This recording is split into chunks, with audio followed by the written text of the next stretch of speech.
बिस्मिल्लाहिर्रहमानिर्रहीम। अस्सलाम वालेकुम। जस्टिस काजी फ़ाइज़ साहब के केस की 16 जून को होने वाली समाअत के अहवाल के हवाले से ये मेरी दूसरी वीडियो है। एक सवाल जो मंसूर अली शाह साहब, जस्टिस मंसूर अली शाह साहब की जानिब से बार बार पूछा गया और वो ये था कि आप ये बताएं, फ़रोग़ नसीम साहब से ये सवाल था कि आप ये बताएं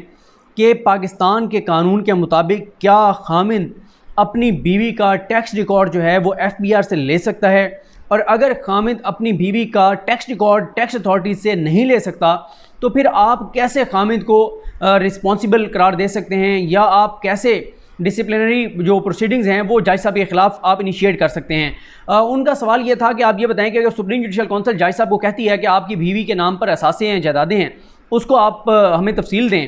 और जज साहब जो हैं वो अगर अपनी एहलिया से पूछते हैं कि आप बताएं, और वो कहती है कि मैं इंडिपेंडेंट हूँ, ये मेरा पर्सनल मैटर है, मैं तुम्हें नहीं बताती, और अगर उसके बाद खामिद FBI को लिखता है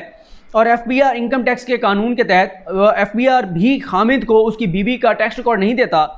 तो फिर कैसे आप जज को रिस्पॉन्सिबल करार दे सकते हैं। इस पर उन्होंने, फ़रोग़ नसीम साहब ने कहा, कैटेगोरिकल कहा कि अगर एक जज कि ये तो जज का मामला है, मैं जज की उन्होंने कहा बात नहीं करता, अगर कोई सिविल सर्वेंट ये मौक़िफ़ इख्तियार करता है कि मेरी बीवी मुझे नहीं बता रही जो मैं उससे पूछ रहा हूँ जायदादों की तफसील के मनी ट्रेल, तो उस सिविल सर्वेंट को फ़ौरन जेल भेज दिया जाएगा। उन्होंने कहा कि ये बहुत तबाहकुन होगा कि अगर आप ये कह दें कि कोई भी सिविल सर्वेंट जो है उसकी बीवी के नाम पे अगर असासे और जायदादें हैं तो वो ये कहे कि मैं ये तो मेरी बीवी के नाम पे हैं, मेरी बीवी जाने और उसका काम जाने, मुझसे कोई नहीं पूछ सकता। उन्होंने कहा कि मैं जज साहब की बात नहीं कर रहा, कोई भी सिविल सर्वेंट हो अगर वो अपनी बीवी के नाम पर असासे और जायदादें बना ले और किकबैक्स लेता रहे और पैसे लेता रहे और बीवी के नाम पर असासे और जायदादें बनाता रहे और कल को कहे कि वो मेरी बीवी तो इंडिपेंडेंट है या मेरी बीवी जाने और उसका काम जाने, मैं बीवी से नहीं पूछ सकता, तो उन्होंने कहा कि FBI के पास जाने से पहले भी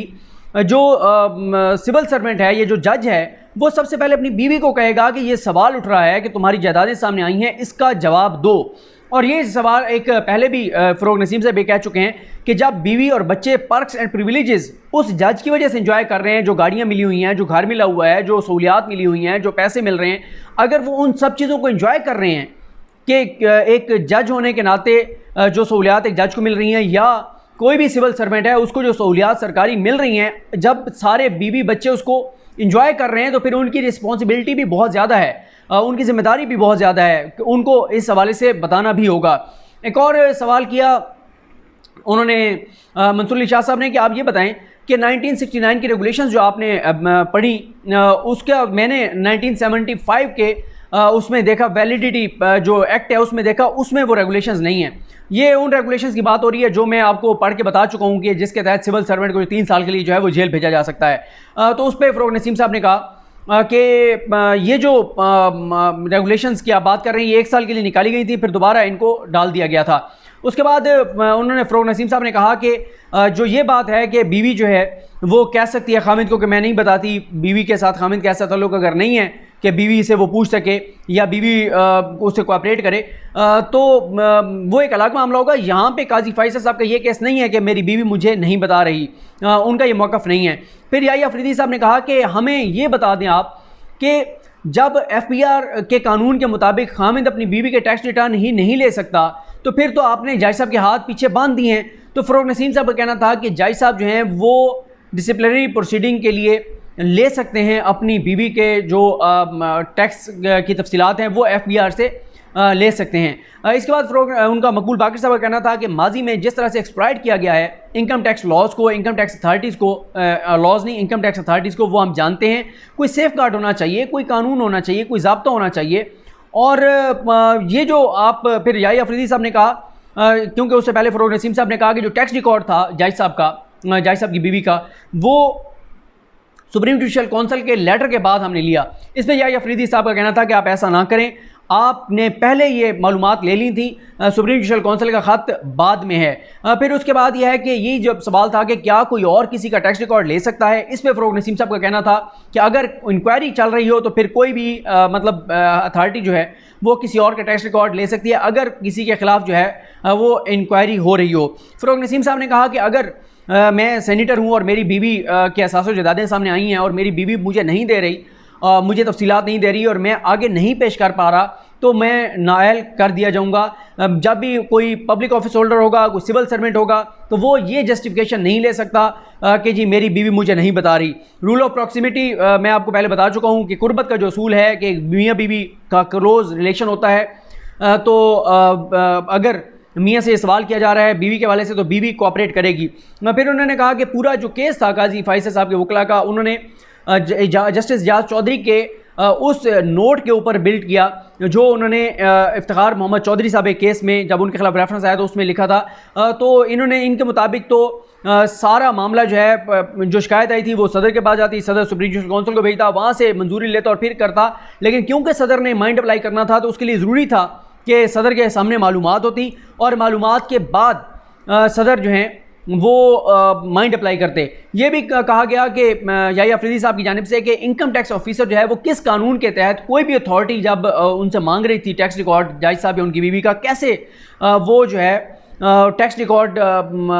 इनकम टैक्स ऑफिसर दे रहा था जब उनका अपना कानून जो है वो उसका इजाज़त नहीं देता। फिर ये कहा गया फ़रोग नसीम साहब को कि डिफेक्ट्स हैं आपके रेफरेंस में। उन्होंने कहा कि मेरे रेफरेंस में, हमारे रेफरेंस में कोई डिफेक्ट नहीं है, कोई खामियां नहीं है। इस पर जजेस की जानिब से कहा गया कि अगर आप आज यानी आज 17 जून को अगर आपका जवाब नेगेटिव में होता है, जो ऑफ़र दी गई है, जो रास्ता एक दिखाया गया है, तो फिर हम आपको सुन रहे हैं, फिर आप जो हमारे सवाल हैं उसको एड्रेस कीजिएगा और आप अपने रेफरेंस को जो है वो डिफेंड कीजिएगा। और अगर पॉजिटिव में हुआ आपका जवाब कि ठीक है, जो एफबीआर के पास मामला आप कह रहे हैं कि जाना चाहिए, तो फिर हम उसके मुताबिक जो है वो डिस्कस कर लेते हैं। सदर पाकिस्तान आरिफ अलवी साहब के हवाले से जब ये बात हो रही थी कि उन्होंने माइंड अप्लाई किया नहीं किया, तो उस पर एक तो उन्होंने कहा, फ़रोग नसीम साहब ने उन्होंने कहा कि सदर स्टैंड विंडिकेटेड जब उनके भेजे हुए रेफरेंस पे सुप्रीम जुडिशल काउंसिल ने शोकाज नोटिस जारी कर दिया। जब शोकाज नोटिस जारी किया तो इट्स मीन रेफरेंस में कुछ था, तो सुप्रीम जुडिशल काउंसिल ने जो जजेस पे मुश्तमिल है उन्होंने शोकाज नोटिस जारी किया। फिर फैसल अरब साहब ने कहा कि सदर की हद तक कोई बदनीयती उस तरह से सामने नहीं आ रही। उसकी रीज़न यह है कि सदर के पास एक मालूमात आई, सदर ने उसका आईनी इख्तियार था, उसने भेज दी सुप्रीम जुडिशल काउंसिल को, और सदर ने उसमें यह नहीं लिखा कि कोई बदयांती हुई है, कोई करप्शन हुई है, क्योंकि कोई सबूत ऐसा नहीं था। तो सदर ने यह नहीं कहा, तो सदर ने झूठ नहीं बोला। जो मालूमात थी सदर ने वो उसी तरह मालूमात सारी सुप्रीम जुडिशल काउंसिल को भेज दी, क्योंकि सुप्रीम जुडिशल काउंसिल ही वो फोरम है जो जजेस का एहतसाब कर सकती है या जजेस से जो है वो पूछ सकती है। फिर उनका कहना था मकबूल बाकर साहब का कि अगर ARU या कोई भी और फोरम इस तरह से जजेस का रिकॉर्ड सारा मंगवा के और प्रोसीड करना शुरू कर दे तो फिर कहाँ गई गैर जानिबदारी, कैसे बरकरार रहेगी अदलिया की गैर जानिबदारी, कैसे बरकरार रहेगी आज़ादी, कहाँ गई सिक्योरिटी, कहाँ गई इंडिपेंडेंस। ये सारी चीज़ें तो बड़ी मुश्किल हो जाएंगी। फिर जो चाहेगा जैसे चाहेगा और जीना मुश्किल कर दिया जाएगा, आज़ादी से काम नहीं करने दिया जाएगा। तो कोई इसका ज़ाब्ता कार होना चाहिए कि इंक्वायरी, जो भी इंक्वायरी का मामला है वो सुप्रीम जुडिशल काउंसिल की ही मंजूरी के बाद होना चाहिए। ये नहीं कि कोई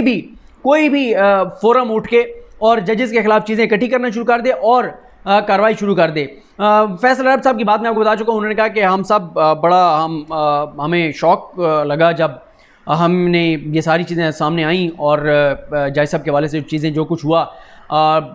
लेकिन उन्होंने कहा कि वो वही बात दोबारा जो मैं आपको कर चुका हूँ कि सदर के पास चीज़ें आई, सदर ने माइंड अप्लाई किया और उसके बाद सदर साहब ने जो है वो आगे भेज दिया। फिर उन्होंने फैसल अरब साहब ने कहा कि इफ्तिखार मोहम्मद चौधरी का केस मुख्तलिफ था। इफ्तिखार मोहम्मद चौधरी के केस में उनको बरतरफ कर दिया गया था, उनको काम से रोक दिया गया था, उनसे इस्तीफ़ा मांगा गया था और ये सारी चीज़ें थी। तो इफ्तिखार मोहम्मद चौधरी का केस जो है वो मुख्तलिफ था। उसके बाद